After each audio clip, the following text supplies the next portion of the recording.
दोपहर का वक्त था। शहर की एक शांत सड़क के किनारे एक बुजुर्ग आदमी धीरे धीरे चल रहा था।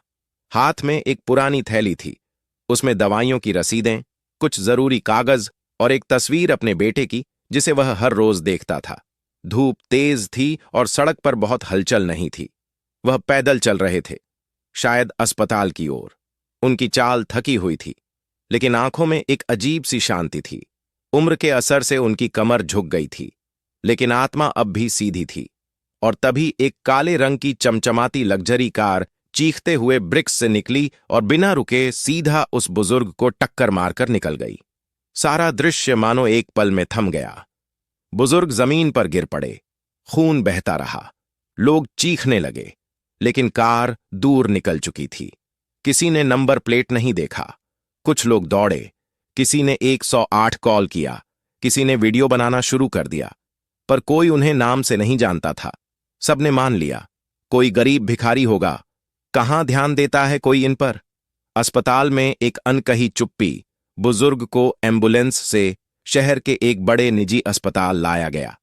डॉक्टर आए, देखा और बोले, पहले पैसे दो, एडमिट तभी होगा। एक वार्ड बॉय ने उनका थैला फेंकते हुए कहा, किसी सरकारी अस्पताल ले जाओ इन्हें, यहां का खर्चा इनके बस का नहीं। तभी एक दुबला पतला लड़का दौड़ता हुआ आया, सांसें तेज, कपड़े धूल से सने हुए, आंखों में डर, दिल में बेचैनी। वो बुढ़े के पास बैठ गया। उनका चेहरा सहलाया और भग कर रो पड़ा। पापा, पापा कुछ मत बोलिए, मैं हूं ना। स्टाफ ने उसे ऊपर से नीचे देखा। न ब्रांडेड कपड़े, न महंगा मोबाइल, न कोई ओहदा। किसी ने कहा, तू कौन है? पैसे हैं इलाज के? डॉक्टर की फीस 500 से कम नहीं है। लड़का चुप रहा।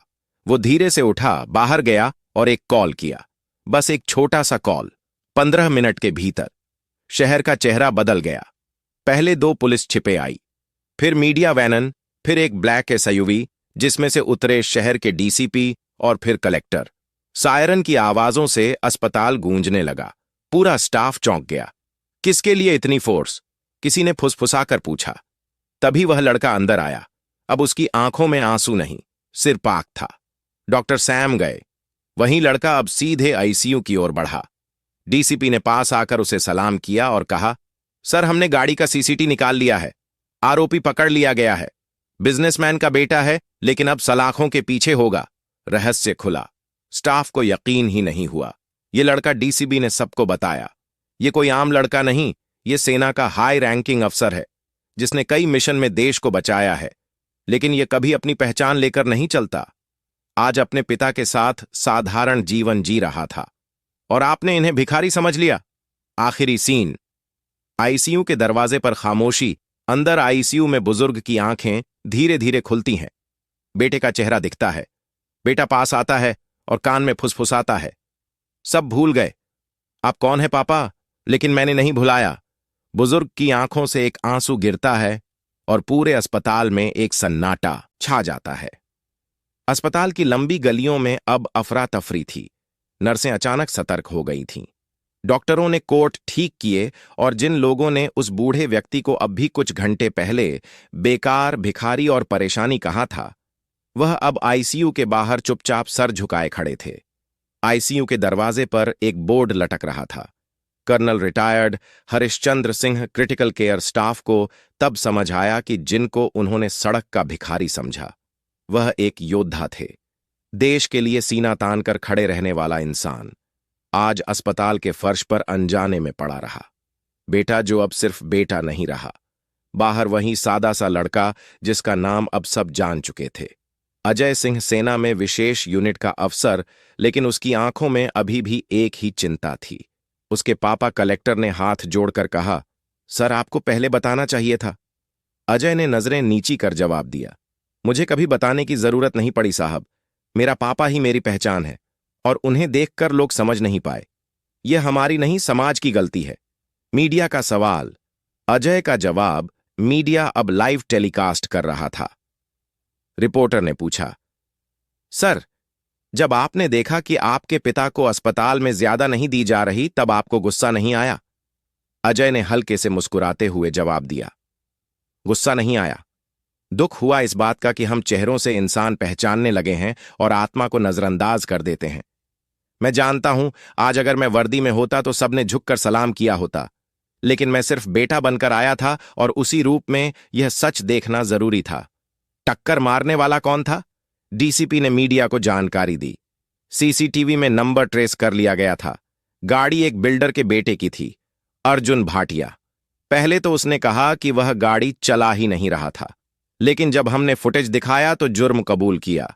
गिरफ्तारी हो चुकी है और कोर्ट में केस तेजी से चलेगा। पूरे शहर में खबर फैल चुकी थी। सेना के वीर को मारा और भाग गया अमीर। लेकिन अजय ने मीडिया से एक बात साफ कही, मैं बदला लेने नहीं आया, मैं सबक देने आया हूं ताकि अगली बार कोई भी बुढ़ा इंसान सड़क पर बेसहारा ना समझा जाए। डॉक्टर बाहर आए। अभी खतरे से बाहर है, लेकिन उम्र की वजह से देखभाल जरूरी है। उन्हें आराम और दवाओं की सख्त जरूरत है। अजय ने हल्के से सिर झुकाया। मैं यहीं रहूंगा जब तक वह आंखें खुलकर मुझे देख नहीं लेती। मैं नहीं जाऊंगा। अगले दिन सुबह आईसीयू के अंदर हलचल हुई। कर्नल हरिश्चंद्र सिंह की पलकों में हरकत हुई। अगले दिन सुबह आईसीयू के अंदर हलचल हुई। कर्नल हरिश्चंद्र सिंह की पलकों में हरकत हुई। धीरे धीरे उन्होंने आंखें खोलीं। सामने अपने बेटे को देखा। उसकी आंखें भीगी थीं, लेकिन मुस्कुराहट थी चेहरे पर।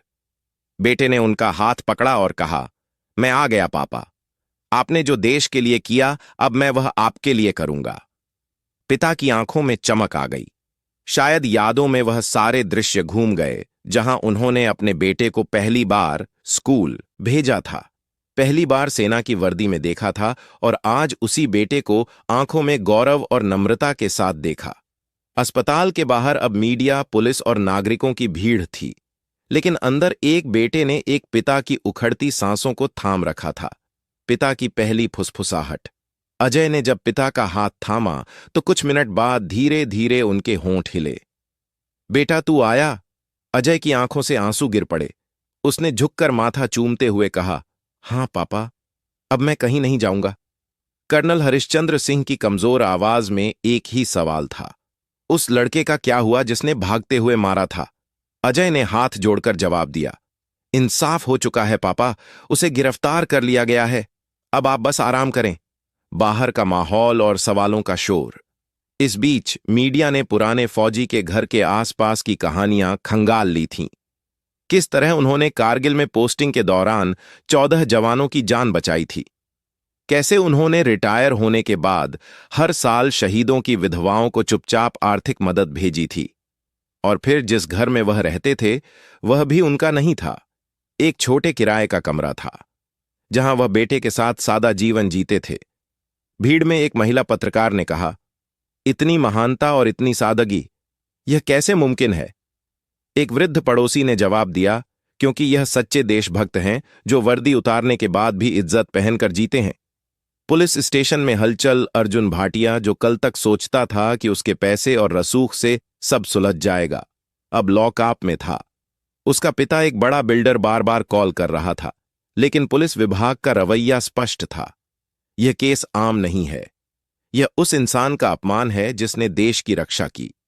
जिला कलेक्टर ने प्रेस कॉन्फ्रेंस में कहा, हे शर्म है कि हमारे ही शहर के एक नागरिक के साथ ऐसा हुआ, और वह कोई आम नागरिक नहीं बल्कि वह है जिन्होंने अपनी जिंदगी देश के नाम की। अब समय है कि हम समाज को यह सिखाएं, कपड़ों से पहचान मत करो, कर्मों से जानो। आईसीयू में सम्मान की वापसी। शाम होते होते अस्पताल में एक विशेष कक्ष बनाया गया। राज्य सरकार के आदेश पर एक मेडिकल टीम उनकी देखभाल के लिए स्थायी रूप से तैनात कर दी गई। एक वरिष्ठ डॉक्टर ने कहा, सर, यह तो हमारे लिए गर्व की बात है कि हम कर्नल साहब का इलाज कर पा रहे हैं। जब मीडिया ने अजय से पूछा, अब क्या आप अपने पिता के नाम पर कोई न्यायिक याचिका, मुआवजा या सम्मान मांगेंगे? अजय ने गहरी सांस लेकर जवाब दिया, नहीं, हमें कुछ नहीं चाहिए। हमें सिर्फ समाज की नजर बदलनी है। अगर अगली बार कोई बुढ़ा सड़क पर गिरे तो लोग पूछें, कहीं वह भी कोई हीरो तो नहीं? पिता की आंखों में गर्व। कर्नल साहब अब थोड़ा बेहतर महसूस कर रहे थे। उन्होंने बेटे के हाथ पर हाथ रखते हुए कहा, तूने मेरी इज्जत वापस दिला दी बेटा, तू मेरा सबसे बड़ा मेडल है। अजय की आंखें नम थीं, लेकिन उसने कहा, पापा, आपकी कहानी अब सब जानेंगे, और हर बूढ़े इंसान को अब यह यकीन मिलेगा कि उनका बेटा भी कभी उनके लिए लड़ेगा। सुबह होते ही अस्पताल के बाहर हलचल बढ़ गई थी। मीडिया कैमरे, पुलिस अधिकारी, सैनिक यूनिफॉर्म में कुछ पुराने अधिकारी सभी एक वृद्ध सैनिक को सम्मान देने आए थे, जिसे समाज ने नजरअंदाज कर दिया था, लेकिन वक्त ने उसकी इज्जत लौटा दी। मुख्यमंत्री का प्रतिनिधि अस्पताल पहुंचा और कर्नल हरिश्चंद्र सिंह को राज्य की तरफ से वीर नागरिक सम्मान पत्र सौंपा। उनके बिस्तर के पास खड़े होकर सभी ने खड़े होकर सैल्यूट किया। देश को आपके जैसे सपूतों पर गर्व है कर्नल साहब। कर्नल साहब की आंखें भर आईं। उन्होंने बस एक ही बात कही, देश तो वही है बेटा, लेकिन लोगों की नजर कमजोर हो गई है। अब वक्त है कि हम फिर से सिखाएं। बुजुर्गों की पहचान कपड़ों से नहीं, उनके संघर्षों से करो। वह सादगी भरा घर और नई उम्मीद। कुछ दिनों बाद कर्नल साहब को घर ले जाया गया। उनके पुराने कमरे में अब एक छोटी मेज पर सम्मान पत्र, मेडल और तिरंगा रखा गया था। अजय चुपचाप कमरे की दीवार पर एक फोटो टांगता है। कर्नल साहब की वर्दी पहने, तस्वीर, नीचे लिखा था, जो झुके नहीं और आज भी सिखाते हैं झुकाना नहीं। पड़ोस के बच्चे जो पहले उन्हें बुढ़ा अंकल कहकर चढ़ाते थे, अब उन्हें हीरो अंकल कहकर नमस्ते करते थे। वही अर्जुन जो कभी रब में लोगों को रौंदता था, अब कोर्ट के आदेश पर अवेलेबल सर्विस कर रहा था। उसे सड़क किनारे बुजुर्गों के लिए सहायता केंद्र पर काम करने का आदेश मिला और हर दिन वह एक बोर्ड देखता। हर बुजुर्ग के पीछे एक इतिहास होता है। पढ़ो, समझो और फिर बोलो। एक खुला खत। बेटे से पिता को कुछ दिनों बाद एक अखबार में छपा एक खुला खत। मेरे पिता, मेरे सबसे बड़े हीरो। लेखक अजय सिंह। जब पूरी दुनिया ने आपको एक बेबस बूढ़ा समझा, तब आपने एक शब्द नहीं कहा। आपने जवाब दिया अपने कदमों से। मैं जानता हूं आप कभी पहचान की भूख में नहीं जी, लेकिन आज मैं चाहता हूं कि पूरी दुनिया आपको वैसे देखे जैसे मैं देखता हूं। एक सिपाही, एक पिता, एक नायक। आपने सिखाया बेटा होना सिर्फ जन्म से नहीं होता। एक दिन आपके लिए लड़कर मैंने खुद को उसका हकदार बनाया। कभी किसी को उसके कपड़े, खामोशी या सादगी से मत आकिए।